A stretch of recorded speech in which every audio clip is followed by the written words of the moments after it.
the present times and the prophecies. A dark deception.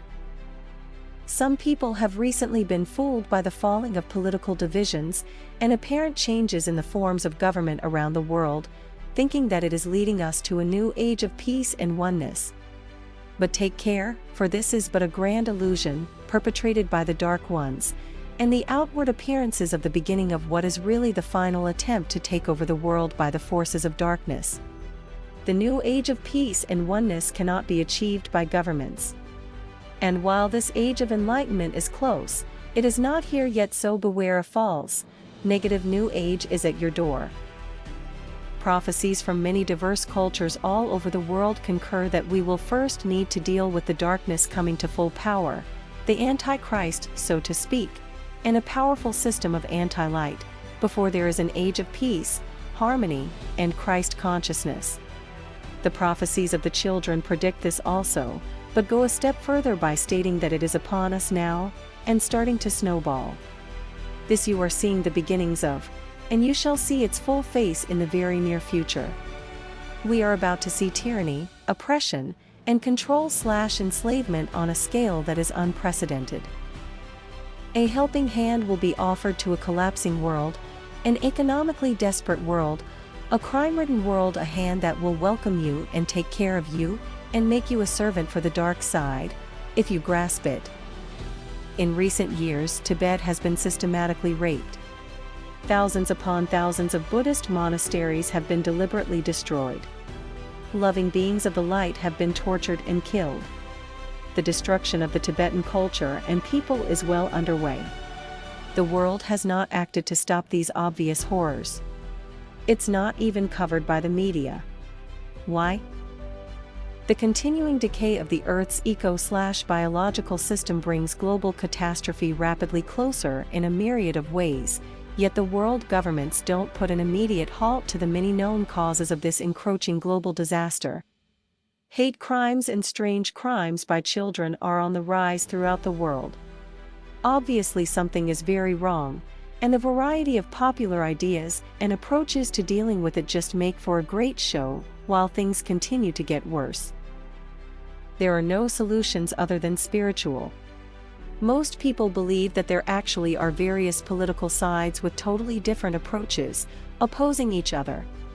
But if there are really political differences, why is the outcome always the same? Either unenlightened, basically selfish people are in control, or they are not. It just varies to the degree of selfishness, and thus the degree of darkness. The reality is that things are way beyond there being any political solutions. There are no military solutions either. But there are solutions. We can change ourselves to be someone who is not contributing to the evils. And we can find our inner freedom, inner salvation, which automatically makes us part of the solution. It is said that it is always darkest before dawn. The time of darkness is great once again. Most of those from Atlantis are back again. And the same selfish mistakes are being made again. The last days of Atlantis are with us once more, and thus is suppression of the light, positive polarity positivity, and the expansion of darkness, negative polarity negativity. The following story is just one indication of this. Every May, the children of the Law of One participate in a group meditation called Wesak. Initiates of the Law of One all enter a deep trance-like meditation, which brings us closer together, and into the higher realms within the universal spirit. There are several reasons for it. For one, it is a momentary break from the constant pain and sorrow of having to live in physical bodies, in this world of suffering and lost souls. Wesak was once the closest we came to getting a vacation getaway. The Wesak meditations last for days and are begun and ended on and off at various times. The meditation is also a powerful communion that is experienced simultaneously by children of the Law of One around the world, regardless of where they are. The Wesak meditations create an emotional, mental, and spiritual link that renews and bonds us all. We share energy, feelings, and information, and temporarily merge as one being with many facets. In order to achieve this, The meditations are so deep that we leave our physical bodies and join in astral or spiritual realms. It was always a joyful celebration, a time of sharing with a degree of intimacy and love that most of you cannot understand at this time. These days it is also a time of sadness. In 1990, during Wesak, we were set upon by what could be called modern-day agents of the Sons of Belial. On one night of that Wesak, hit teams struck and murdered teachers of our order. It was planned and executed with precision timing, simultaneously, on an international level. We were all defenseless at the time because of being in the deep trance-like Wesak meditations. Hundreds were murdered throughout the world. Some of us survived only because we had alert elder or novice monks nearby, who were able to fend off the attackers. And that dark night was just the beginning of occasional attacks that continue to this day. This had never happened before. But those who served the darkness had actually become so blindly self-centered, they were ignoring implications of karmic law, cause and effect. Having crossed the line and broken what might be called ancient universal rules of engagement, a new era of physical, psychological, and psychic attacks began. Even our isolated monastery in Tibet was to be targeted. Some of you are aware of the thousands of Buddhist monasteries that have been attacked, destroyed, and used as target practice for the military. But the attack on our monastery was far different, and not conducted by the military forces you might expect. More on that later. During Wesak, when greater numbers of us were gathered there, the monastery, and all who were there, including Gabriel, were physically obliterated by military forces using state-of-the-art high-tech weapons. All who were gathered there for Wesak were lost to us on the physical plane. There are few survivors around the world now, far less than 1,000. Those of us who remain are few, and there is only so much each can do. And it is not over. Author's note: this was a very sad event, but I am sometimes dismayed that some readers express more regret that the monastery and library were destroyed, than regretting that the monks and teachers who were there were all killed. Please remember that even though the monastery was remarkably unique and ancient, it was just a place, just buildings. The greatest loss was that of those who were caretakers of your souls, those who made the monastery what it was, those who were the life and soul of the monastery, those without whom it wouldn't have been a monastery. We keep hearing from people saying, wasn't anything saved of the library? No. And yes, like the destruction of the library at Alexandria, the destruction of our library was a great loss, but how great a loss compared to the loss of the teachers? The loss was nothing in comparison. Let's say a great carpenter teaches all his skills, everything he knows, to his apprentice, and that apprentice becomes a great carpenter who does the same, and on and on. What's more important, the master carpenter, or the building he taught in? The master carpenter, or the home improvement books he read when he was young? And if you really want to learn to become a great carpenter yourself, what can you learn best from a great carpenter, or a book about carpentry? Teachings are written in this book, but they are living and enlightened teachers. So if you really want to become a great enlightened teacher, what can you best learn from a great enlightened teacher, or a book about how to be a teacher? And what is more important for learning, growing, and attaining spiritual wisdom and enlightenment? Ancient buildings that have no teacher, or a teacher who has no ancient buildings. Also, as I mentioned earlier, this is not an ancient archaeology book, nor is it about the monastery itself. The story of the monastery is inconsequential background. Let's use an analogy. For a moment, think of the book as a stage for a play with a message. The message is more important than the play, and what the playwright wants the audience to get. The play itself is less important.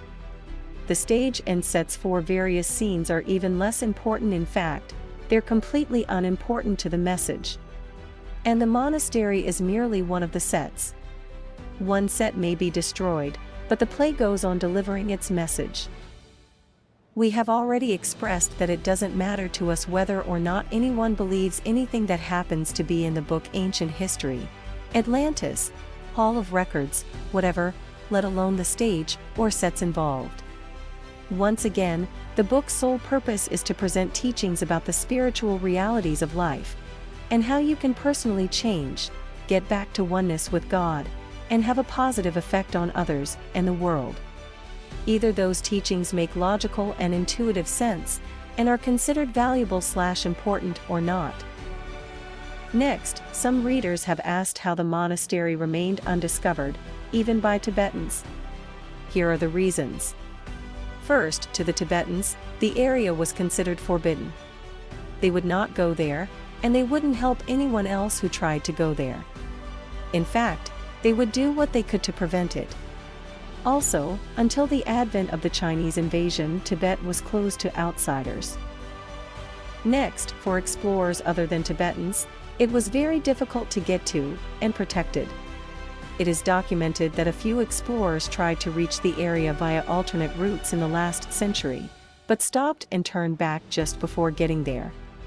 There is more than one reason for that, including hierarchical influence and force fields that weaken the body. But whether you believe in such things or not, the documented facts are that the explorers turned back every time. You can decide the reasons. Of course, the area is not protected now as it once was, but still, it remains highly isolated and very difficult to get to. Finally, it was hidden from the view of satellites. Recently, a reader sent us a copy of a newspaper article about an amazing discovery. In the winter of '99, a year after this book was first published, explorers from National Geographic entered the general area of our monastery. They were the first non-children to ever do so, and considered it an amazing discovery. The headline read "Shangri-La discovered," or something like that.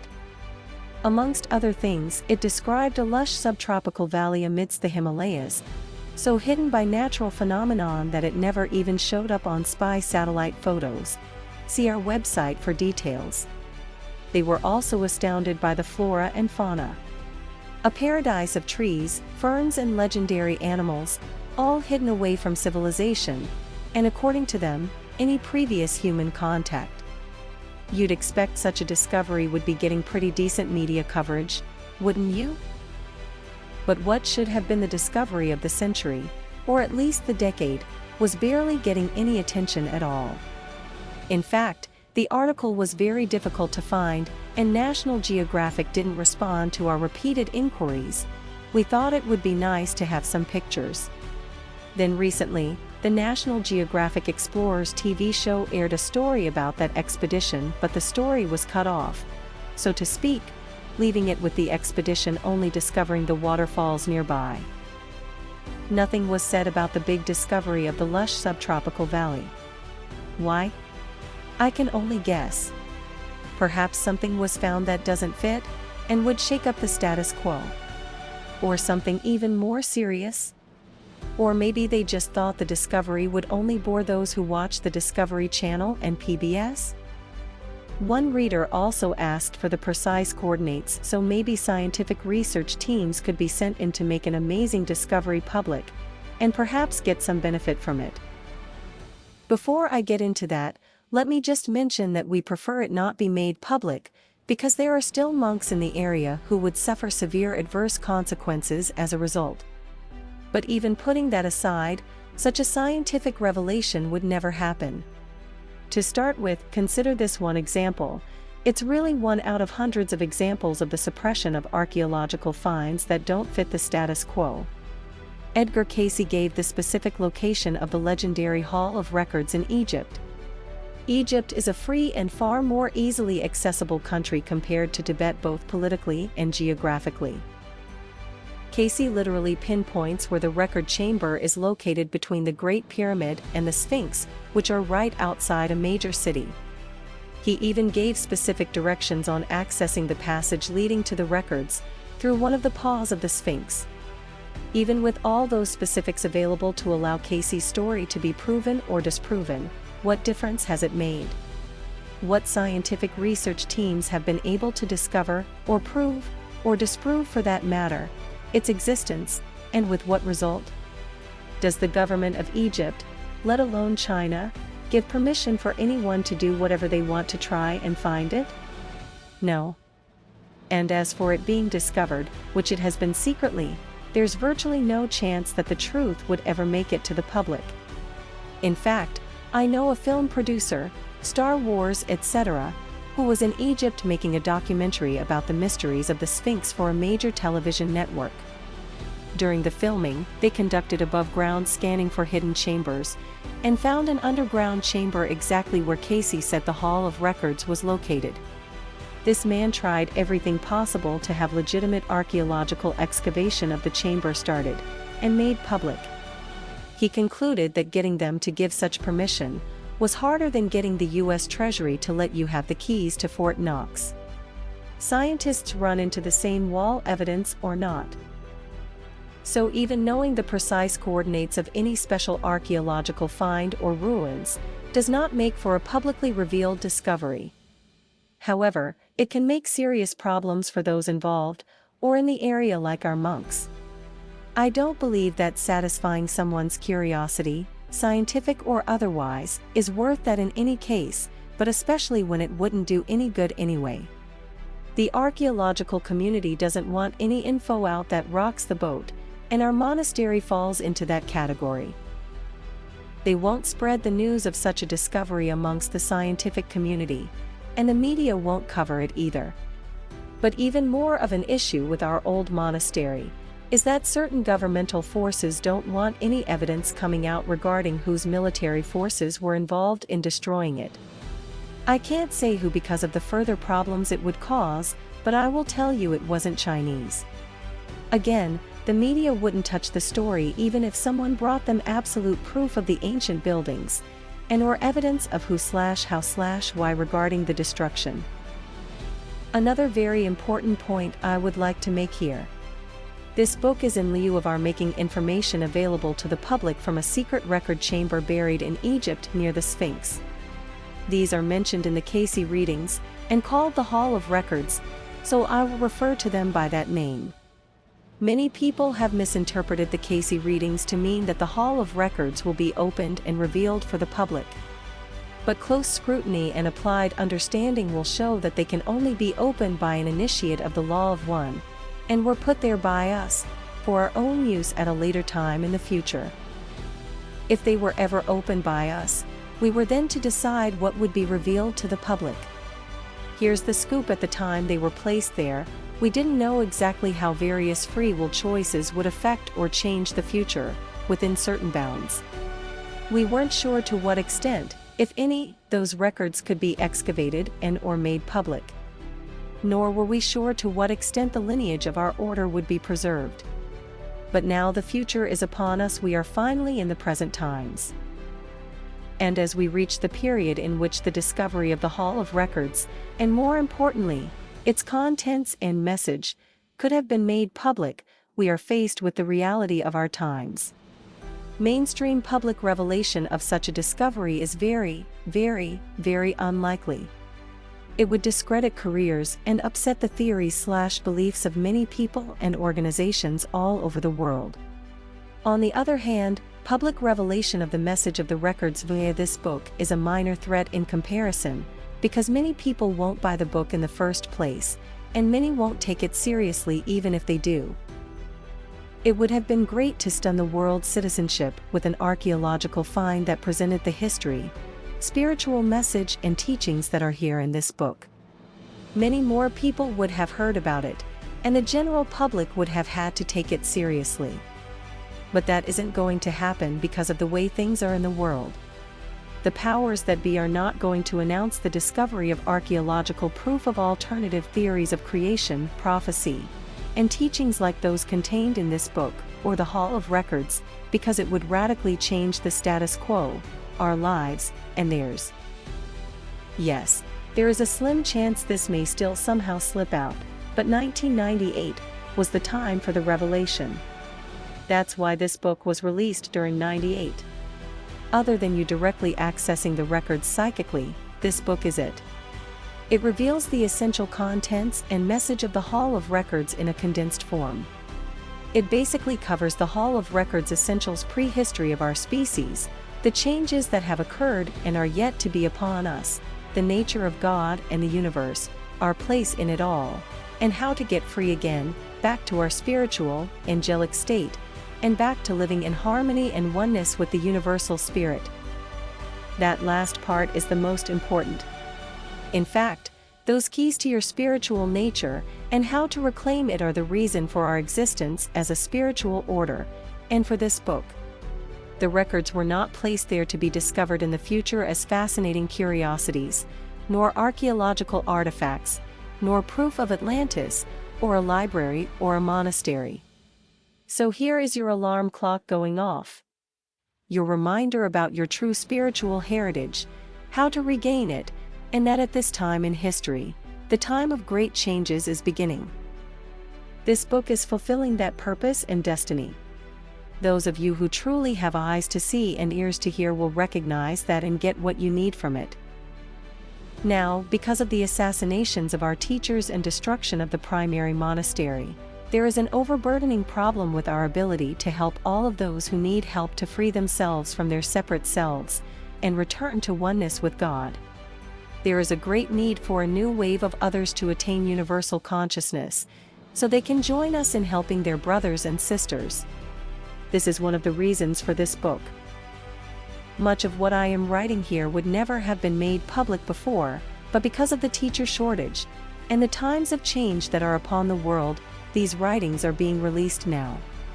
This is being done primarily to 1. Reach more of those who may have evolved to the point where they would have normally come into contact with a teacher by now. 2. To pass on our heritage, your heritage. 3. Reach the few of you stragglers who have ears to hear, and who may be helped by it. We are doing this because the time is so short, and resources so limited. As I said earlier, the cycle has come full circle, and the oppression and upheavals that plagued Atlantis long ago are beginning to visit the earth again. If you still have spiritual work to do on yourself, please hasten, for time is so very, very short. If you feel the need, and have the desire to have personal help and guidance, then find a teacher now. Pray for guidance and help if you want it. If not, do what you must, but do it now. And when your self-work is complete, there is much for you to do, for many others need your help. But if you do not complete your self-work soon, it may be a very long time before you get a chance to continue. We are at the end of an age, and the time of harvest is at hand. The earth is cleansing itself of the virus, human beings, that has infected her and made her ill. Even if you have changed, so that you are not part of this disease, her fever, shaking, and purging will not necessarily leave you unscathed. It is very difficult to reincarnate when there are few physical vehicles, or none, for your spirit to enter.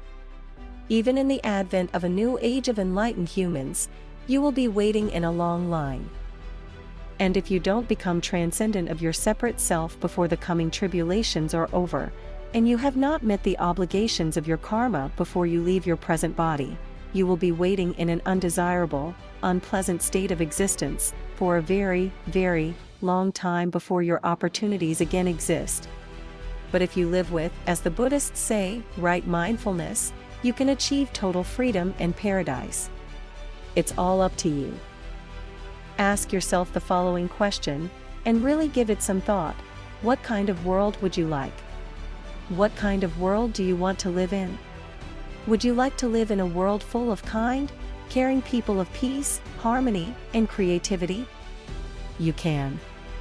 But you must be the kind of being who would naturally inhabit such a world. As I said, the earth is presently in a most disharmonious condition. Ask yourself why the world is this way. If you trace any problem to its roots, you will find that it is the result of the selfishness that is the natural outcome of separate consciousness, rather than shared consciousness. The selfish-based thoughts and actions of all kinds, hate, wars, starvation, greed, poverty, torture, etc., are not unusual freak events, they are just the day-to-day norm. And it gets worse daily. If you don't like these things, identify the real enemy. This enemy, the selfishness spawned by separateness, is within each of us. We cannot change anyone but ourselves. If we want to make a change in all this, that's the only place to begin. Surrender to the Universal One, to God. Get back to universal consciousness any way you can, as quickly as you can. The selfish motives that drive negative destructive activities on the earth could not exist if the people were of one consciousness, one with each other and the universe itself. Yet it does exist, and now the effects of the small-minded human actions on nature itself have created a ponderous imbalance in the earth. The earth and the very universe itself, in restoring the balance, will soon produce changes that will result in great devastation to all life, including human life. It has already begun. Nature is causing great changes. Extinction of species is skyrocketing. New plagues have already arrived for both human and other life forms. Starvation and homelessness is on the rise. Why? Humans have been a disease-causing parasite to this planet and its other life forms. What do our own bodies do when infected? We get chills, raises in temperature, shaking, vomiting, and bowel evacuation, all done to increase elimination of toxins and to create an environment that will kill infection-associated germs. Entire species, multiple species of plant and animal life are becoming extinct on this planet daily, directly due to its infection by humans. The Earth is a being, and it is reacting similarly to the way our body reacts to an infection. Can you not already see the first signs? Increases and decreases in temperature in different areas of the land and oceans. The cute name El Niño is just one of many such effects. Extreme flooding here / extreme drought there, more and more eruptions and shakings. What is beginning to take place is not unlike what our own bodies do to heal themselves of disease. Open your eyes if they are not already open. Back during my conversation with Gabriel so long ago, after he told me of all these things that would someday come to pass, many of which now have actually come to pass, I asked him an important question. So how can we live in a paradisiacal world? We can do this by shedding ourselves of what makes us part of the selfish, destructive world. This is achieved by displacing the selfish part of us that contributes to the darkness, overthrowing it from our personal throne of command, and replacing it with the part of ourselves that is giving, caring, kind, harmless. Let the inner one reign as king of our actions and thoughts. Create yourselves anew, as beings incapable of harm, and live a life of unselfish love. All is vibration, including your consciousness. It is universal law that vibration will seek and find its own level.